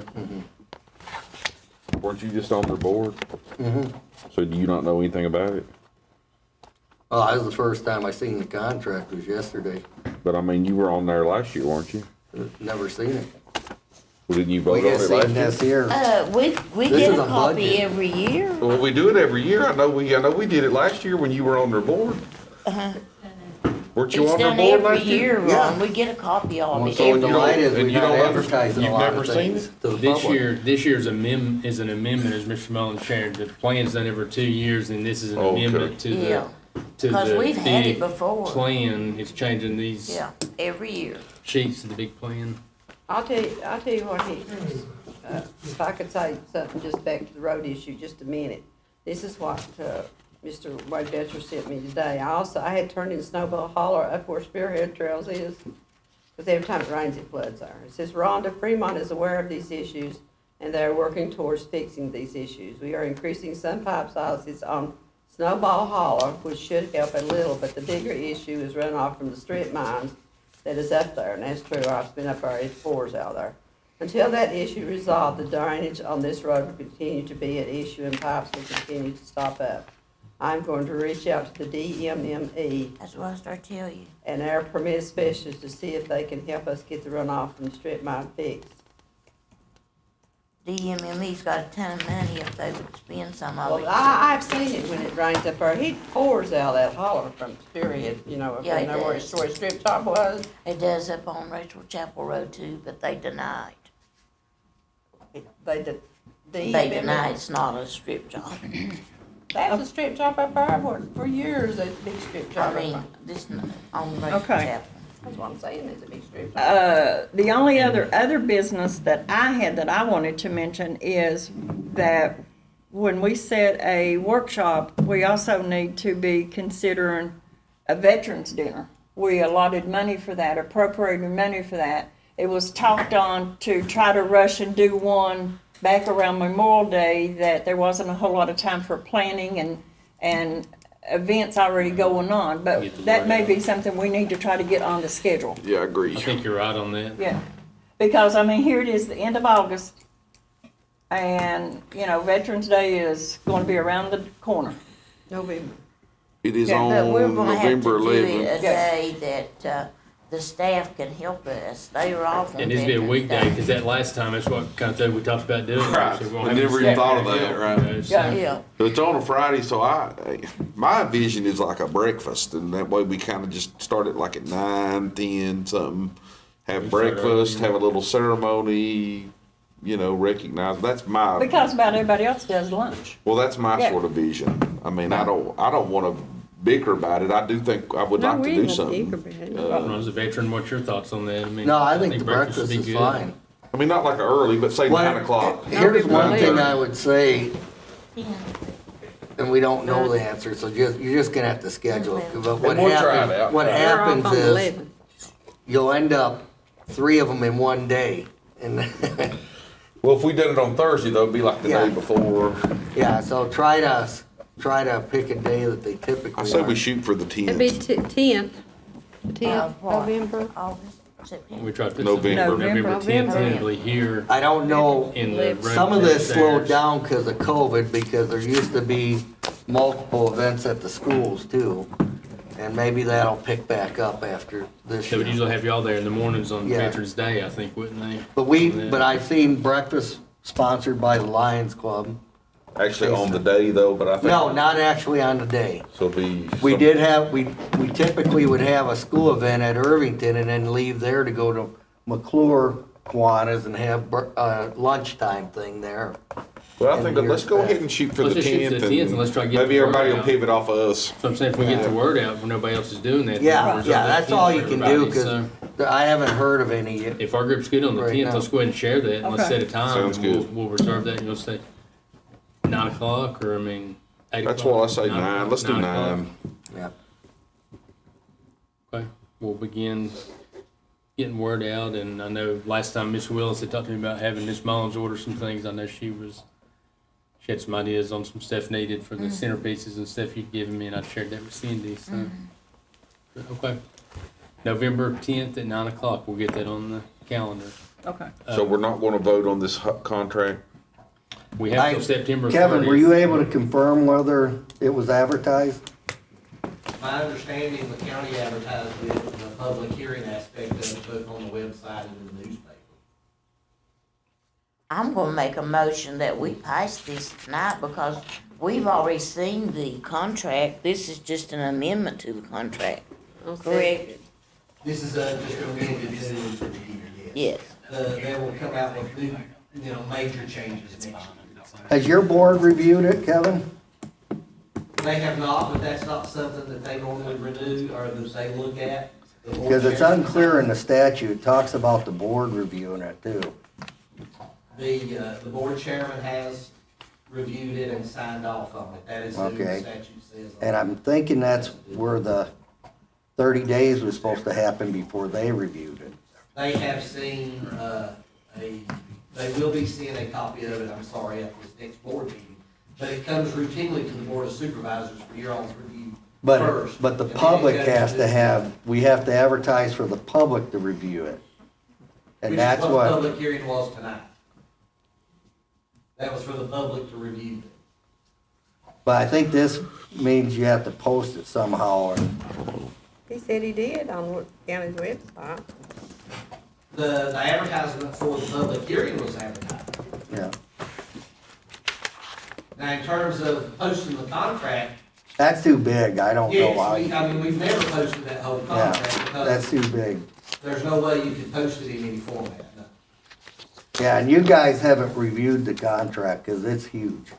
And that's why, so we didn't see the contract last year. We seen this last year. This is pretty much the budget out of it. This is the part that we put for the board of supervisors every year, we have for last 30 years. So if the board would want to see the full contract, we can most certainly provide them that, but no board has ever requested that, they wanted to see the budget end of it, so that's what we present to the board. What I'm more concerned with is that we follow procedure according to the statute. And that, this goes back to our discussions when I was on the board, to answer your question, Josh. We weren't advertising our meetings to the public. Y'all got an attorney, don't you? We do. And the attorney advised them that he couldn't advise them on it, and they went ahead with the meeting, even though they hadn't. The attorney couldn't advise them on, He couldn't advise them to proceed with the meeting, so they went ahead and did the Oh. meeting anyways. Because they didn't advertise, so that's where I'm trying to, I wanna see procedures. And I wanna make, and I would like to know on the funding, because I'm finding it's disturbing to me, because in one of your comments, you said it is funding determined out there in Richmond, kind of based on your ability to pay. And I'm trying to wonder, we got 3 counties next door, their population surpasses ours, and I was told their budget, their local match was $90,000. But ours is $272,000, and we're a lower population county, so there's something different there, and that's what I wanna make sure. And again, I can't speak to the other community service boards, Yeah. I can only speak to the figures that the state gives us. And I suggest you talk to the department in terms of, the way that they give us the formula, and we just plug literally the figures into the formula that's given by the department. So I would encourage you to talk with the department if you've got questions on, your level of funding for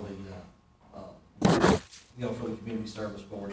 And as I said during my statement, frankly, I think it's a good bargain. I'm sorry you've got a problem. Oh, no, I think it's a I'm sorry good you've got a bargain. problem if you feel that the county's given too much at 270,000 to get 5 million in return. I hate that you're feeling that way, but I think it's still an excellent return on investment. Kevin, it's a good bargain, but we also know that you're pulling in money from I did make a Medicaid motion. on Madam the second Chair, services Shelby's you're recognize- providing. Like, I think it said 1.2 million in Madam this. Chairman, I second Shelby's I motion. haven't. Yeah. 1.2 And so, million was why what was can't on. that be local funds? Or is it allowed or disallowed, or, To my knowledge, it's not allowed, or the Yeah. accountants will let us know. I'm just asking the questions, what if? Because evidently the other CSB is able to negotiate theirs down some. So I guess my issue is, and here we've spent 30 minutes on this, and I'm looking back at, because every set of minutes from 22, from your all's meetings that you're present at is on here. And I don't see where you're asking these questions at that board meeting, which would be the appropriate venue. I mean, you And were it's on this exactly board. the same thing's been Well, presented this- every year. This just came up just now, and a lot of things discussed. But I were mean, in shouldn't you closed have session. answers to these questions and when you're on the board that's doing the stuff? You're assuming we've seen it on the board. Well, I why'd mean, you come off the board? I sat, listen. I I got just an don't, email. I'm reading every Hey, set of minutes, okay. and I don't see where you're asking these questions I where got- you could get the answers. I got an email right before the meeting that there was bylaw He revisions. came off the board, didn't he? He's Give me a not minute on to the talk. There's board. bylaw He's not on the board revisions. anymore, is he? I asked where the old ones were, what was changed, and it was just typos. And then I followed up and asked for a copy of the bylaws. And it turned out there was basically eliminated from those bylaws was the proper procedures that were supposed to be followed for updating. So you don't get a bylaws. copy of the bylaws when you go on the board? No, we didn't. Well, why didn't you ask for them when you went on the board? I mean, why are we, I Like, mean, you were on the when board a most boards, You're year. presented that stuff. Well, why didn't you ask them for them? Speak to that, Madam Chairman, if I could. Okay. One of the things, when I took over as executive director, of course, I was new into the position, and I was actually reviewing some documents from another CSB and found a set of bylaws that was suggested by the state.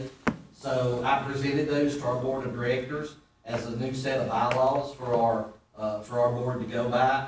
Our board did vote on those. Those was at a meeting Mr. Peters was absent from. So the board voted on our set of bylaws for that year with some corrections. There was some typos that they decided that they needed to correct. So the next meeting, we came back and we presented those corrections on those typos. Mr. Peters, I think in the meantime, had requested that we find the last set of bylaws that we did, so we did have to go back, find a retired executive assistant to help us locate those. We hadn't updated bylaws since 2015, so that was something I was trying to correct by, providing a new set of bylaws. And Mr. Peters was upset at the time because he was basing everything off of the 2015 bylaws. I was presenting everything off the bylaws I presented to my board. So, frankly, he called me a liar at one point, said that I was lying about the bylaws. It was the bylaws as I put in from the, from my section or my appointment as the new director there. So I had nothing to do with that old set.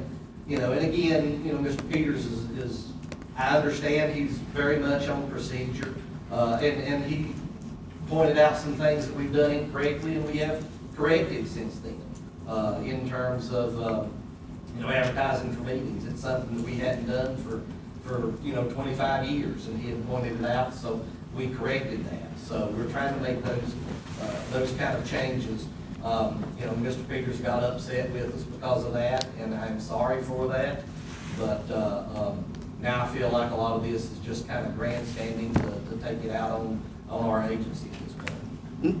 It isn't really so much that, Kevin, but it raised question that where I think we do need to question expenses and stuff like that. I'm sharing with you what I was told. What, it doesn't make I have no problem, sense. like I say, we go through 2 audits a year, we go through the county audit, and then we go through a departmental audit as well. We have no findings in audits in terms of our expenses. Oh, I know that. No kind of I know problems that. with our funding. We have been a very well-managed fund agency for of many number of years. Well, I'm not implying that there's any crooked thing going on with money. What I'm asking is, are we overpaying basically, based on what I've seen other CSBs doing? And again, I can't answer the other CSDs and how they come up with their figures. I can most certainly have our fiscal agent show you the formula that's given to us by the department and where she plugs those numbers in to get that issue. Okay. Madam Chair, I like to speak. Yes. We have had this book since Friday. Kevin, I went through my book. Yes, ma'am. And I looked at the expenditures in it. I saw nothing wrong with it. We've had this since Friday to go over, and here we've spent 30 or 40 minutes right now discussing, not approving this. Yes, ma'am. The There's a deadline for us motion getting on the you all is floor Friday. and a second to approve them. Yeah, I know that. I was letting comments get done, and then I was bringing that back to let everybody know that. So proceed. Okay, we have a motion by Shelby Willis, a second by Rhonda Sluss to approve this, the public hearing that we had earlier on the Dickinson County Behavioral Health Services Performance Contract 2023. Do, all in favor, please say aye. Aye. Aye as well. No. Okay, one no. Okay. It is down to item number 16 for closed session. Madam Chair, I make a motion that we go into closed session pursuant to Virginia Code Section 2.237A, 1 and 5 for discussion of personnel, economic development, and then Section 2.23711A, subsection 8, consultation with legal counsel. Second. Second. Have a moving second to go into closed session based on our Virginia Code section that is in our, on our agenda. All in favor, please say aye. Aye. Aye as well. We are now in closed session.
Okay, we're out of closed session, and I will entertain a motion to certify that closed session that we only discuss the items listed while in closed session.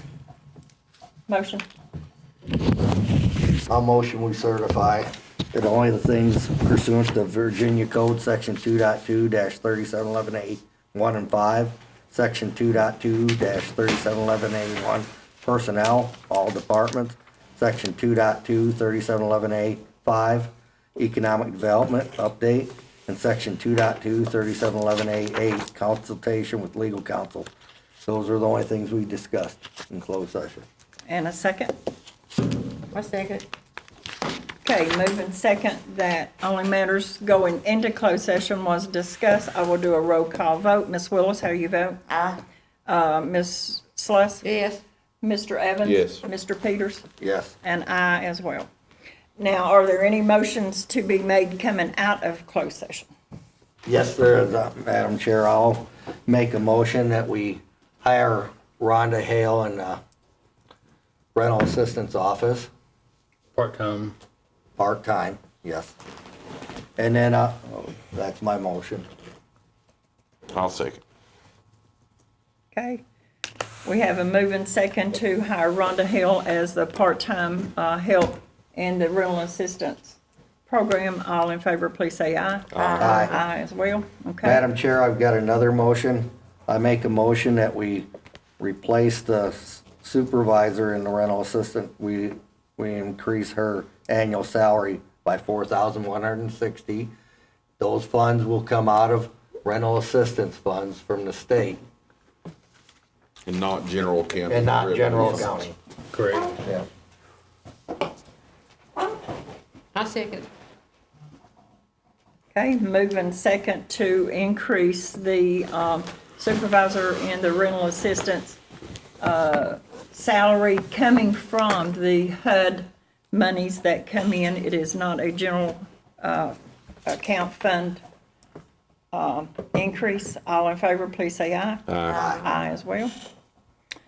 And anything else? Is that the only two? Yeah. Anybody have a comment? Any supervisor have a comment? I would like to say something. Yes.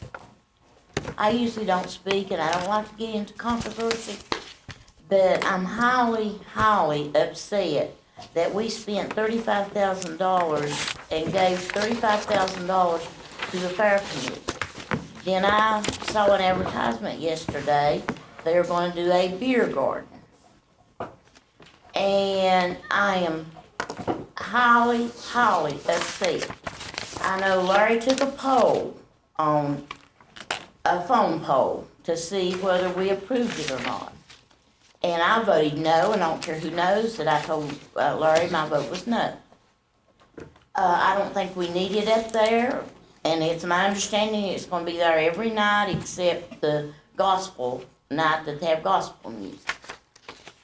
And this is not what Dickinson County Fair is about. This is not what I voted out to give money for. And I was told that somebody's donating all of that, a brewery is donating. Somebody's gonna make money off of it. They have to sell it, they're not gonna give it away. So who's making the money off of it? The fair committee? We certainly aren't gonna make any money off of it. And I wouldn't accept any money if we did. And I'd just like for the public to know, this board supported the fair with $35,000 in money. And then we're gonna be exposed to a beer garden for the fair. And to me, that's not what the county fair is all about. That's my comment, Madam Chair. Okay. Madam Chair, may I ask something? Yes. I will have to agree with Shelby, what she said. I was very disappointed when I saw that about a beer garden. I don't think it's any place to be serving beer where there's a big rowdy horse show going on and the fair's going on. Children are there, teenagers, and I know people probably won't agree with what I have to say about it, and it's your prerogative. If you want to drink beer, you want to drink. That's just your business. That's all it is. But I agree with Shelby. I was very disappointed when I saw that, and I thought to myself, well, I was going to attend the fair this year. I really planned to attend the fair with I my did too, with until my I saw that. grandchildren. But I'm not taking my grandchildren down there when there's beer going to be served at a place of that nature. I will, Lord be willing, plan to go when they have gospel night. And I don't know if they're serving it every night or not. I thought it was just 3 nights. But I will plan to go to the other nights. But I will not support them having a beer garden down there. That's what I have to say. And some people get mad about that, and I'm sorry, but I just have some moral standards that I live well, by. I took a covenant that I would not sell or partake of any alcoholic beverages. So did I. And I don't intend to have my grandchildren, or you say, well, you take them to Food City, they say they're not drinking it. And I just don't think, I think it's a very inappropriate place for them to be having a beer garden. Not what the county fair is about. Anybody else have a comment? Yes, the splash pad advertisement's in the paper tomorrow. We're gonna be closing that deal hopefully very soon. The bleachers, the town of Clintwood, Mayor Lambert, they're trying to get those bleachers out of the way, but as soon as we can get a bid and get it accepted, hopefully break ground on that before the end of the year. And I know I'd hoped that it would be maybe even open this summer. That's obviously not going to be the case, but anytime you're dealing with government and bureaucracy and problems and bleachers and whatever, it's going to take time, but I'm very happy. That's a huge step forward. Appreciate Larry, appreciate the town, appreciate Chris Mullins with the Lane Group for basically offering free help with that. That was a big deal. We've worked really hard. Nobody really knows, well, let's build something, and that's kind of was my attitude, but you don't ever really know the obstacles and issues you face, and even a relatively small project like this. But I'm so thankful to see that advertisement in the paper. Thankful to have Dana on board. I know she's been busy this week with Larry. We've got several deals that I hope we can get closed out. Seems like we say that every month, but I really do feel like we're just a few things away from getting shovels in the ground. So anyway, on the beer garden, I think our fair committee's done a really good job, and they put in a lot of time, free time putting this together. Is the beer garden maybe an ambitious move, given sort of the newness of the fair? You could say it, yes it is, no it isn't. I know Wise County has a beer garden, and they've done that for several years now. And I don't know that they've ever, I guess there have been fights or rowdiness. I can't say for sure, but I've not heard about it. But it seems like it's been pretty safe, and certainly the few times that I have been, I don't go like I used to, but you see many people from Dickinson County at the Wise County Fair. You see many people, they, if I'm not mistaken, sell beer at Disney World. Many people go to Disney World. Many people take their families to Busch Gardens. I don't think Dollywood sells beer. I'm not 100% sure on that, but you get away from here, guys, and that's, you can be against it. You don't have to buy it, Maybe that's why we live here. Well, and that's why we've only got 13,000 people here too, and they're leaving. There's No, an that ain't exodus. that ain't the main reason why we don't have Mr. it. Barton, Well, that's one reason, you but could- anyway, I'm not getting in a debate about it. I don't want to take shots at the fair committee. Maybe it was overly ambitious for them to do that. Maybe they'll not do it. I don't know. I haven't asked them.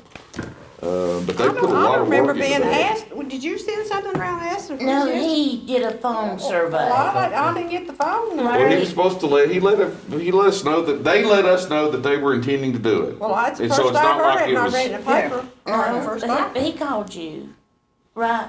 You called Rhonda That's about it. everybody. 'Cause you I got, think- What did I say? no. No. Mr. Martin, let me ask you this. Who gave them the okay to go along with it if you did the phone poll and it was 2-2 vote?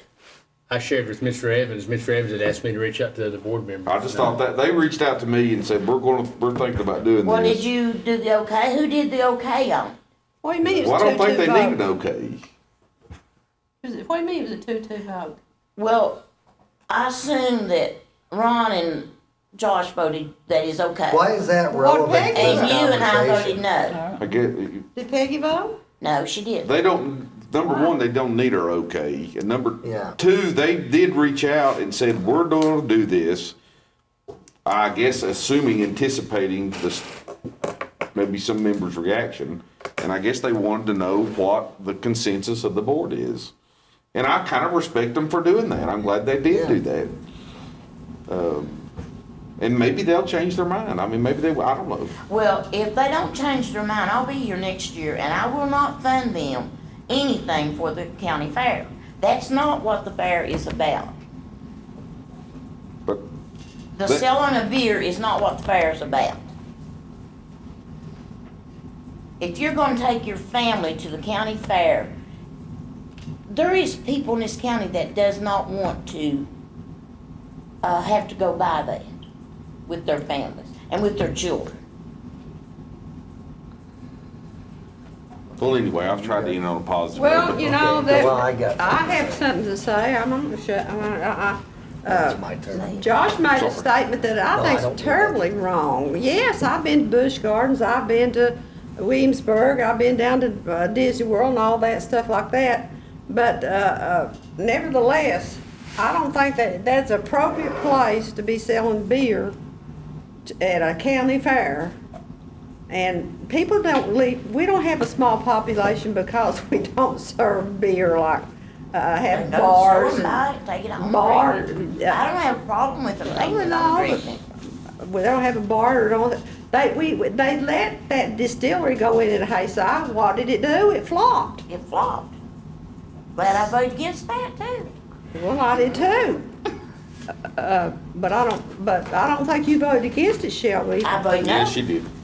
Yes, I did. Well, nevertheless, Okay, Mr. Peters, you've got something? Yes, I wanted to clarify a couple I don't things that think were y'all, said. you're not voting for me. I would like to talk, I did vote please. no. I would like to talk, please. Go ahead. Okay, I'd like to clarify something. First off, I don't think any of the 35,000 is going towards beer. The beer thing's just something that a vendor's sponsoring probably, right? Yeah. And so I wanna make sure people understand, we didn't pay 35,000. We had a broke fair for how many years now, and we put an investment in there to help kickstart it. And you're gonna have to allow things if you want this tourism thing to ever take off too. And Go ahead, I'm sorry. No, and then the other part I was gonna say is they're leaning forward to try to make this happen, and we've gotta wait and see how it goes, but I surely hope, and I'm not getting into that deep into their business, that all funds that are generated out of this go back into the fair, so maybe they don't have to ask for so much money next year. Didn't we appoint a fair committee from We each? did. So, I mean, That committee I decided guess to the do thing this. about it is, does this board want to run the fair, or do we want to let the committee run the fair? I agree. That's the question. She asked me if I had a comment. I had a comment and I Sorry. made my No, comment. I agree. Yeah, you're fine there. with I that. don't And I think the public needs to know what's up there before they take their children. Well, I think they're advertising they're it, aren't they? advertising. And I don't like their advertisement with the little robot with the cigarette in its mouth either. I didn't notice I that. ain't seen Well, that. look at it. A robot with a cigarette in his mouth. Yes. What's that mean? Go Is to your everybody fair. through? I am. I have, What the does comment that that I mean? make I is, have I'm no glad idea. that we have set aside money to help people who's in need with this flood. We can't do it from our pockets, we can't do it from our funding, but by making a donation, we are able to help more people than what we probably could have before. And, Good point, Madam Chair, and I didn't mean to interrupt you, but we will hopefully get information out on that, how we're going Right, to do that right. Yeah, after I'm Thursday. thankful for that. I'm Yeah. very thankful. okay, nothing else, need a motion, I make second a to motion stand we adjourned. adjourn. Second. Okay, all in favor, please say aye. Aye. Thank you, Aye. Rhonda.